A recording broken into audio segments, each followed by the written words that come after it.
வணக்கம் உறவுகளே, சமகாலத்தின் மூலமாக இன்றைக்கும் சந்திக்கிறோம். இன்றைய சமகாலத்திலே உரையாடப் போகின்ற விடயங்கள் இலக்கையை நிலைகுலை செய்வதற்கான சதி, அதிரப்போகும் திரைகள், வெளியாகி இருக்கின்ற அதிர்ச்சி தகவல்கள், தென்னிலங்கை அரசியலில் குழப்ப நிலை, உல்லாச விடுதியில் ரகசியமான சந்திப்பில் ஈடுபட்ட முன்னாள் ஜனாதிபதிகள், கைதை தடுக்க கோரி கோட்டபாய ராஜபக்ஷ தாக்கல் செய்த ரிட் மனு, நீதிமன்றத்தின் முடிவு. நாட்டின் பல பகுதிகளுக்கு தொடர்ந்தும் சிவப்பு அபாய எச்சரிக்கை, பொதுமக்களுக்கு விடுக்கப்பட்டிருக்கின்ற அவசரமான அறிவித்தல்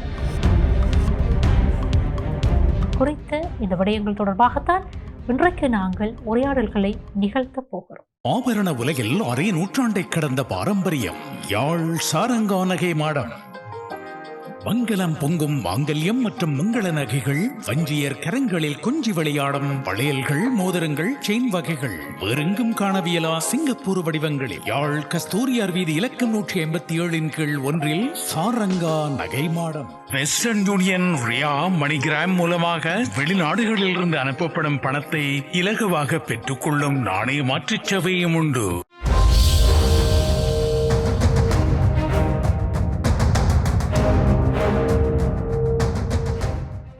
நாட்டிலே அண்மைய நாட்களாக சிறைச்சாலைகளிலே இடம்பெற்று வருகின்ற குழப்பங்கள், மோதல்கள் திட்டமிடப்பட்ட அடிப்படையிலே சில அரசியல் தலைவர்களுடைய பின்புலத்திலே இடம்பெறுகிறது என்கிற ஒரு செய்தி தென்னிலங்கை ஊடகங்களிலே வெளிப்படுத்தப்பட்டிருக்கிறது.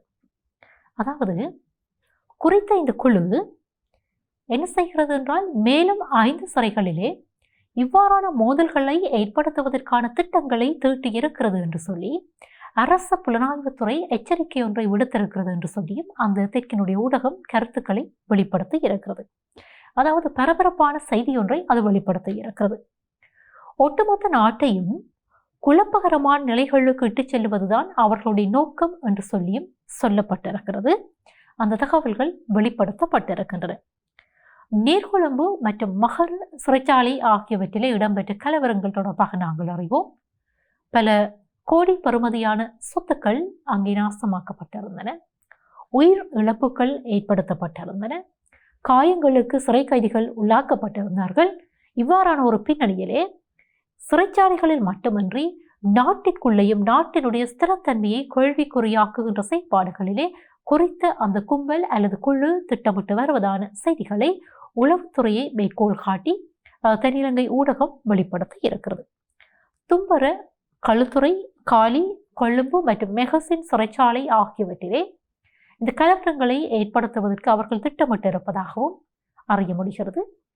ஆகவே இந்த திட்டங்களை குறித்த அந்த சிறைச்சாலைகளை நிகழ்த்துவதற்கு யார் உதவியாக இருக்கிறார்கள் என்று சொல்லி சொன்னால், பல அரசியல்வாதிகள் இதனுடைய பின்புலத்திலே இருப்பதாகவும், பல சிறைச்சாலை உயர் அதிகாரிகளும் இதற்கு துணை செல்லுவதாகவும், அதே நேரத்திலே சிறைகளுக்குள்ளே அடைத்து வைக்கப்பட்டிருக்கின்ற அல்லது தடுத்து வைக்கப்பட்டிருக்கின்ற கைதிகளில் சிலரும் இதற்கு உடன்படுவதாகவும் அந்த உடந்தையாக செயற்படுவதாகவும் குறித்த செய்தித்தளம் அந்த செய்திகளை வெளிப்படுத்தி இருக்கிறது. ஆனால் இது தொடர்பாக விரிவான விசாரணைகள் மேற்கொள்ளப்பட்டு வருகின்றன என்று சொல்லியும் அறிய முடிகிறது. இதே நேரத்திலே மகர சிறைச்சாலையிலே இடம்பெற்ற அந்த மோதலிலே சுமார் 15 கோடி ரூபாவிற்கும் அதிகமான சொத்து சேதம் ஏற்பட்டது என்று சொல்லி நாங்கள் நேற்றைய தினம் பார்த்திருந்தோம். இந்த மோதலுக்கான காரணம் அங்கே சிறைக்குள்ளே போதைப்பொருள் விநியோகம் என்பது தடைப்பட்டதுதான் இதற்கான காரணம் என்று சொல்லி ஆரம்ப கட்ட அந்த கருத்துக்கள் வெளிப்படுத்தப்பட்டிருந்தன. எனினும் குறித்த அந்த மோதல் தொடர்பான எதற்காக இந்த மோதல் இடம்பெற்றது என்பது தொடர்பான முழுமையான அறிக்கைகள் இன்னும் வெளிப்படுத்தப்படவில்லை. ஆகவே நான் மேற்குறிப்பிட்ட அந்த சதி கும்பல் அல்லது குழுவினுடைய செயற்பாடுகளின் காரணமாகத்தான் இந்த மகர சிறைக்குள்ளும் இந்த கலவரம் வெடித்திருக்கலாம் என்று சொல்லியும் பேசப்படுகிறது. தெற்கரை மேற்கோள் காட்டி இந்த கருத்துக்களை அறிய முடிகிறது. இதே போல இலங்கையிலே காணப்படுகின்ற அனைத்து சிறைச்சாலைகளிலும் இந்த சிறை கைதிகள், அங்கே கடமையாற்றி வருகின்ற சிறை உயரதிகாரிகள் உட்பட பலரும் இவ்வாறான சதி செயற்பாடுகளில் ஈடுபடுவதன் காரணமாக அங்கே பாதுகாப்பு நிலைமைகள் சிக்கலாக எழலாம் என்கிற ஒரு சூழ்நிலையிலே நாட்டிலே காணப்படுகின்ற சிறைகளுடைய பாதுகாப்புகள் பலப்படுத்தப்பட்டிருக்கின்றன என்று சொல்லியும் அறிய முடிகிறது. இதே நேரத்தில் கொழும்பிலே இருக்கின்ற பிரபல சொகுசு விடுதியொன்றிலே முன்னாள் ஜனாதிபதிகள் சந்தித்து கொண்ட அந்த வெளிப்படம் சமூக வலைத்தளங்களிலே ஊடகங்களிலே வெளிப்படுத்தப்பட்டிருக்கிறது. அது சர்ச்சையாக மாறியிருக்கிறது, பேசுபொருளாக மாறியிருக்கிறது. நாட்டுக்குள்ளே இவ்வாறான கலவரங்கள் இடம்பெறுகின்ற, சிறைகளுக்குள்ளே கலவரங்கள் இடம்பெறுகின்ற இந்த காலப்பகுதியிலே இந்த சந்திப்பு குறித்து மக்கள் சந்தேக கண்ணோடு பார்ப்பது ஒன்றும் புதிய விடயம் அல்ல. ஆகவே கொழும்பிலே இடம்பெற்ற ஒரு நிகழ்வொன்றில் தான் இவர்கள் சந்தித்திருக்கிறார்கள் என்று சொல்லப்படுகிறது. முன்னாள் வெகுஜன ஊடக அமைச்சருடைய செயலாளர் அனுஷா பல்பிட்டாவினுடைய மகனுடைய அந்த திருமண வைபவத்தில் தான் இந்த சந்திப்பு இடம்பெற்றிருக்கிறதா. இந்த சந்திப்பிலே முன்னாள் ஜனாதிபதிகளான ரணில் விக்ரமசிங்க மற்றும் கோட்டபாய ராஜபக்ஷ, அது மட்டுமன்றி நாடாளுமன்ற உறுப்பினர் நாமல் ராஜபக்ஷ, முன்னாள் அமைச்சர் அனுர பிரியதர்ஷன ஜாபா மற்றும் அரசாங்க தகவல் திணைக்களத்தினுடைய முன்னாள் பணிப்பாளர் தினித் சீதக கருணாரத்ன ஆகியோர் குறித்த அந்த உரையாடலில் ஈடுபட்டிருக்கிறார்கள். அவர்கள் அந்த விடுதியினுடைய அறையிலே ஒருவேளை இவ்வாறான, அதாவது மக்கள் சந்தேகிப்பது போன்ற சதித்திட்டங்களிலே ஈடுபட்டிருக்கலாம், அல்லது இயல்பாக ஒரு சந்திப்பினை நிகழ்த்தி இருக்கலாம். இது எவ்வாறு இருந்தாலும் நாட்டினுடைய இந்த சூழ்நிலை மக்களிடத்தில் இவ்வாறான சந்தேக பார்வைகளை ஏற்படுத்தி இருக்கிறது.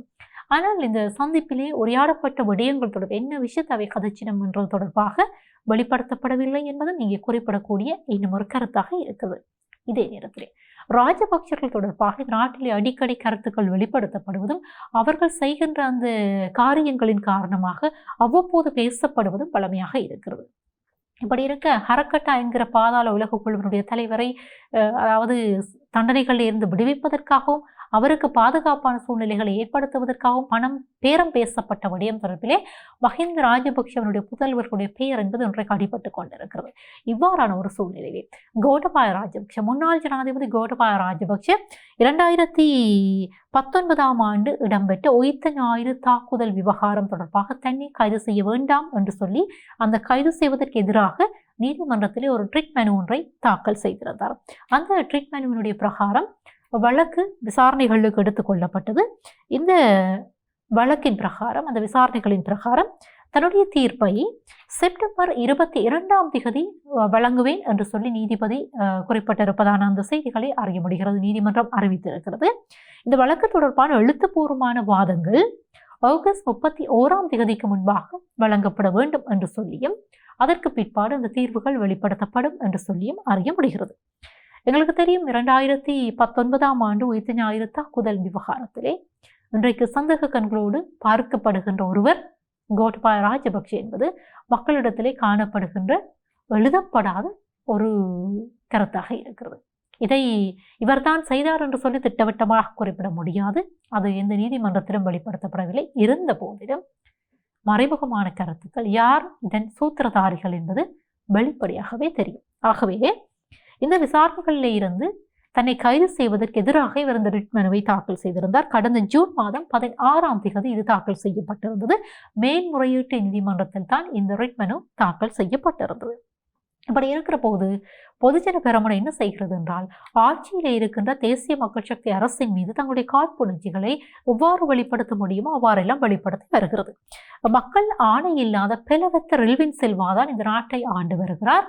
ஆனால் ஜனாதிபதி அன்றகுமார் திசாநாயக்க பேரளவில் ஒரு ஜனாதிபதியாக இருக்கிறார் என்று சொல்லி பொதுஜன பெரமுன மீண்டும் ஒரு குற்றப்பத்திரிகை ஒன்றை வாசித்திருக்கிறது.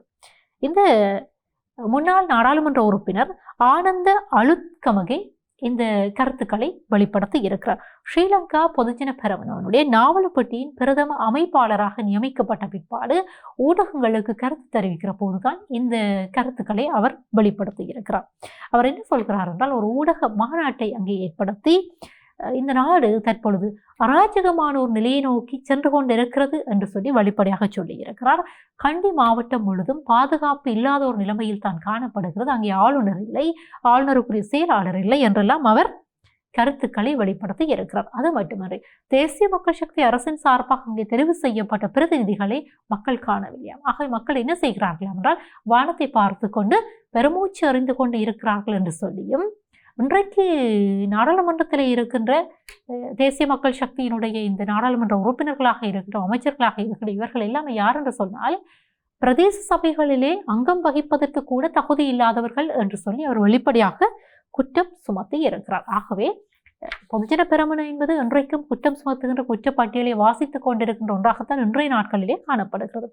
இந்த பின்னணியிலே சொல்லுவார்கள், பனியாலே விழுந்தவனை மாடேறி விதிப்பதை போன்ற ஒரு சூழல் என்று சொல்லி முதுமொழி ஒரு பழமொழி இருக்கிறது.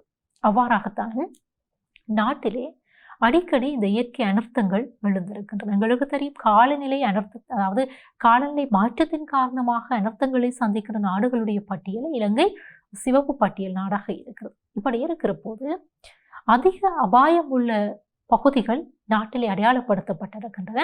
நாட்டிலே நிலவி வருகின்ற இந்த சீரற்ற காலநிலையின் காரணமாக நாட்டினுடைய பல்வேறு பகுதிகளில் வசித்து வருகின்ற மக்களுக்கு இந்த அபாய எச்சரிக்கை விடுக்கப்பட்டிருக்கிறது. அதாவது நாட்டிலே அபாயம் இருக்கின்ற பகுதிகளிலே 16,737 குடும்பங்கள் வசித்து வருவதாக அடையாளம் காணப்பட்டிருப்பதாக தேசிய கட்டிட ஆராய்ச்சி நிறுவனத்தினுடைய சிரேஷ்ட புவியியலாளர் வசந்த சேனாதீர தெரிவித்திருக்கிறார். என்ன சொல்கிறார் என்று சொல்லி சொன்னால், இன்றைக்கு எழுந்திருக்கின்ற இந்த பேரிடர் நிலைமைகளின் காரணமாக இந்த மக்கள் பாதுகாப்போடு இருக்க வேண்டும் என்பதை அடிப்படையாக வைத்து அரசாங்க தகவல் திணைக்களத்தில் இடம்பெற்ற ஊடக சந்திப்பில் தான் இந்த கருத்துக்கள் வெளிப்படுத்தப்பட்டிருக்கிறது. நாட்டிலே பொழிந்து மிக முக்கியமாக மத்திய மாகாணத்திலே பொழிந்து வருகின்ற கனமழையினுடைய காரணமாக கண்டி மாவட்டத்திலே உள்ள உடுதும்பர, கங்கை, இகல, ஹோரலை மற்றும் பஸ்காகை ஹோரலை பிரதேச செயலாளர் பிரிவுகளுக்கும், கேகாலை மாவட்டத்திலே இருக்கிற யட்டியாந்தோட்டை பிரதேச செயலாளர் பிரிவிற்கும், நுவரெலியா மாவட்டத்தில் இருக்கின்ற அம்பகமுவ மற்றும் நோபூட் பிரதேச செயலக பிரிவு அந்த பிரிவுகளுக்கும் மக்கள் வெளியேறுவதற்கான சிவப்பு அறிவித்தல் வெளிப்படுத்தப்பட்டிருக்கிறது. அபாயகரமான பகுதிகளிலே வசிக்கின்ற மக்கள் இது குறித்து கவலைப்பட வேண்டும் என்று சொல்லியும் சொல்லப்பட்டிருக்கிறது. அதாவது மண்சரிவு, பாறைச்சரிவுகளுக்கு அருகிலே இருக்கக்கூடிய மக்கள் மிகவும் அவதானத்தோடு செயற்பட வேண்டும் என்று சொல்லப்பட்டிருக்கு. கடந்த டித்வா புயலிலே மண் சரிவு அனர்த்தங்களுக்கு உட்பட்ட பகுதிகளிலே இம்முறை சில வேளைகளில் அந்த அனர்த்தங்கள் ஏற்படுவதற்கான வாய்ப்புகள் இருக்கின்றன என்று சொல்லியும் சுட்டிக்காட்டப்பட்டிருக்கிறது. ஆகவே எழுந்திருக்கின்ற இந்த மழை சூழ்நிலையின் காரணமாகத்தான் இந்த மண் சரிவு அபாயங்கள் தீவிரமடைவதற்கான வாய்ப்புகள் இருக்கின்றன என்று சொல்லப்பட்டிருக்கிறது. ஆகவே ஆபத்துள்ள பகுதிகளிலே வாழ்ந்து வருகிற மக்கள் உங்களுடைய பாதுகாப்பை கருத்திலே கொண்டு உரிய நேரத்திலே அங்கிருந்து வெளியேறி உயிர் சேத அனர்த்தங்களிலே இருந்து பாதுகாத்துக் கொள்ள வேண்டும் என்று சொல்லியும் அவர் தெரிவித்திருக்கிற உண்மையிலே மிக முக்கியமாக குறிப்பிடக்கூடிய ஒரு விடயம், இந்த கண்டி கொழும்பு வீதியிலே பயணப்பட்ட சில வாகனங்களை நேற்றைய தினம் அவதானிக்க முடிந்தது. கனரக வாகனங்கள் என்றால் கூட ஓரளவுக்கு பரவாயில்லை. ஆனால் முச்சக்கர வண்டி, மகிழுந்து போன்ற வாகனங்களிலே அந்த பாறையிலே நீர் பாய்ந்து ஓடிக்கொண்டிருக்கிற போது அதற்குள்ளே இறங்கி பயணப்பட்ட சில காட்சிகளை அவதானிக்க முடிந்தது. இது உயிருக்கு ஆபத்தை ஏற்படுத்தக்கூடியது என்பதையும் இந்த இடத்திலே குறிப்பிட்டுக் கொண்டு சந்திக்கலாம் மற்றும் ஒரு சமகாலத்தோடு.